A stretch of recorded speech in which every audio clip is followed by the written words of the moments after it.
রোববার রাতে ঢাকা থেকে কুমিল্লার কালিয়াজুড়ি বাসায় ফেরেন তাহমিনা আক্তারের দুই ছেলে। ফ্ল্যাটের দরজা খোলা দেখে ভেবেছিলেন নিজের কক্ষে ঘুমিয়ে আছে মা ও বোন, কিন্তু বেলা গড়িয়ে সূর্যের আলো দেখা দিলেও সাড়া না পেয়ে সন্দেহ হয় দুই সন্তানের। রুমে উকি দিয়ে বিছানায় নিথর দেহ দেখে 999-এ কল দিয়ে পুলিশকে জানানো হয়। কোনো পারিবারিক এই নিয়ে কোনো দ্বন্দ্ব বা কলহ থাকার আসলে ওইভাবে আমার জানা মতে নাই। আমার বোনের ল্যাপটপ, বোনের দুটা মোবাইল, আমার আম্মার মোবাইল দুটা পাওয়া গেছে। খবর পেয়ে তাহমিনা ও তার মেয়ে সুমাইয়ার মরদেহ উদ্ধার করে পুলিশ। সিসিটিভির ফুটেজে দেখা যায় বাড়িটিতে দুইবার যান পরিবারটির পরিচিত এক হুজুর, যিনি অসুস্থ সুমাইয়ার ঝাড়ফুঁক করে থাকতেন।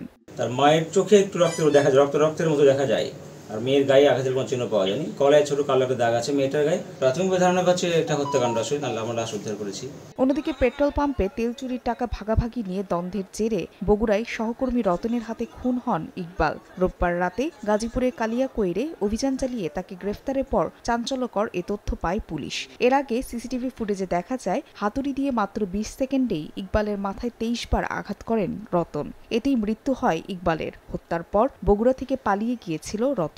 পাম্পের কিছু অনিয়মকে কেন্দ্র করে এই রতন যদি প্রতিবাদ করেছিল, ভিকটিম ইকবাল হাসান তাকে চড়-থাপ্পড় দেয়। এই চড়-থাপ্পড়ের ওপর কেন্দ্র করে সে অনেক ক্ষুব্ধ হয়ে যায় এবং রাত্রের বেলা তিনি এই হত্যাকাণ্ড সংঘটিত করেন। গ্রেফতারকৃত রতনের কাছ থেকে নিহতের মোবাইল ফোন ও নগদ 36,500 টাকা উদ্ধার করা হয়। এছাড়া তার দেখানো জায়গা থেকে হত্যাকাণ্ডে ব্যবহৃত হাতুড়ি উদ্ধার করা হয়। ফাহরিয়া ফারজানা, সময় সংবাদ।